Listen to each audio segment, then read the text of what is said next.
I'm very honored to receive this award, and I'd like to thank NAFSA and the colleagues that supported my nomination. And I'm particularly pleased to receive an award named for Cassie Pyle. She was a real leader in the field of international education, and it was a privilege for me to have known her for many years.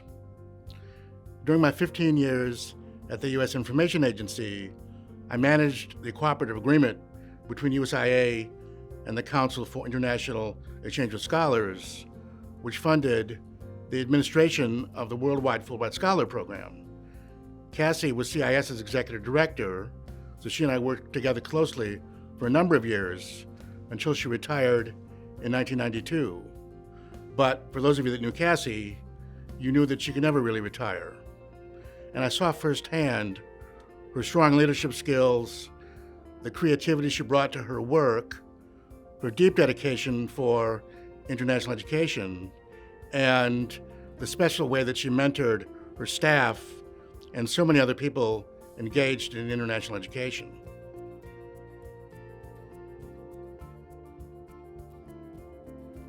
I'd say the accomplishment for which I'm most proud, which is perhaps more an honor, is having spent nearly my entire career working for the federal government, the U.S. Office of Education, the U.S. Department of Education, the U.S. Information Agency, and for the last 20 years, the U.S. Department of State.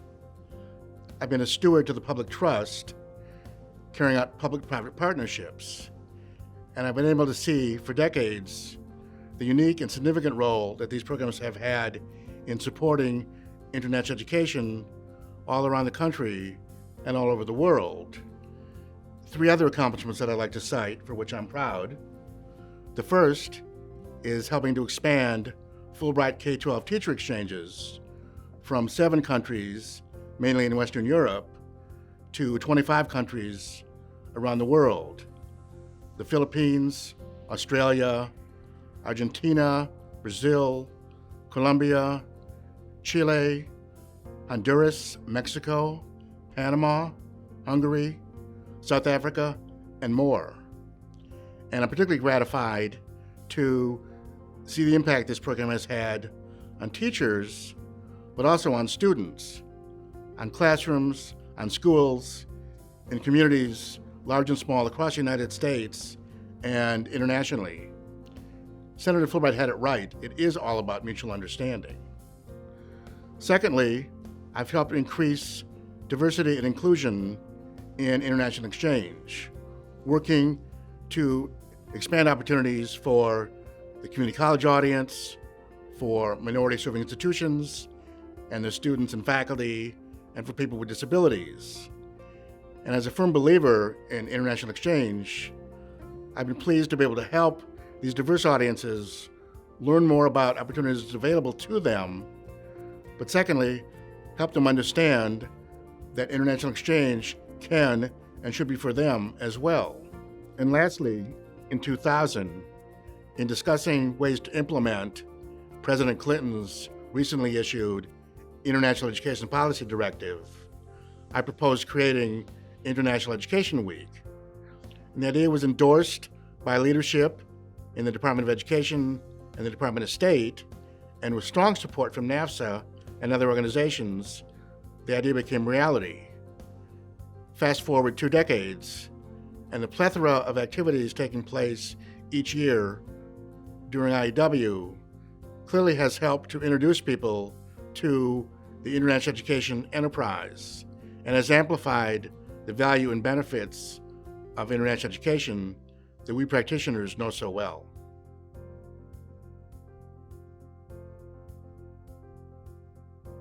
The biggest change I've seen during my career has been the marked expansion of international exchange opportunities available through education institutions, from governments, from NGOs, and from the private sector as well. Programs of all kinds, at all levels, with destinations all around the world.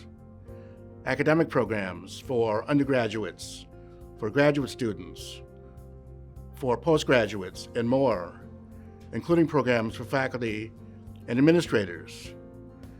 experientially based exchanges, programs for seniors, programs in sports, in fine arts, in music, thematically based exchanges, things like leadership development, community service, entrepreneurship, civic engagement, journalism, media, law, and so much more.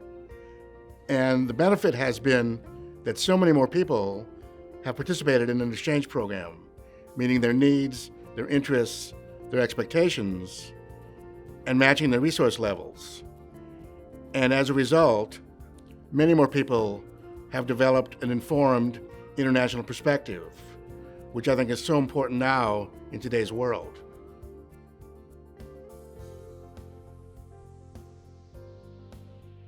For me, the aha moment came early on in my career and actually happened over the course of months. It was 1976. I had finished my graduate work at American University and had worked for a year at the American Council on Education. And I decided to accept an ISEC traineeship to Tokyo, working for Nippon Telegraph and Telephone. Now, while I had interned at the United Nations in Geneva as an undergraduate at Beloit College and had studied in Austria, Japan, for me, took international exchange to a whole new level. I was basically on my own, immersed in Japanese business, living in a company dormitory with a Japanese roommate. It was exciting, it was challenging, it was interesting navigating this new culture, including learning, or at least trying to learn, this very foreign language. I was building relationships, I was working across cultures. At the same time, I was testing my own ideas, beliefs, assumptions about myself, about my own culture, and about my host culture. It was that point in time that I decided I would like to pursue a career that would help other people have similar life-changing, transformative experiences.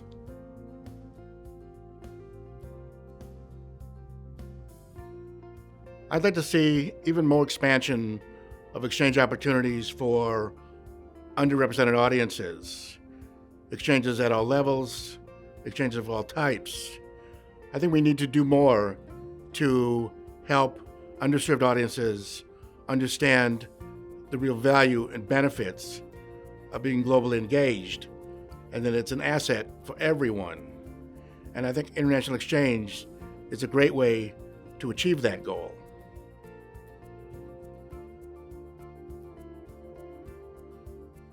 To be a practitioner in this field means that you should be fully engaged in the international education community, beyond the institution or the organization in which you work.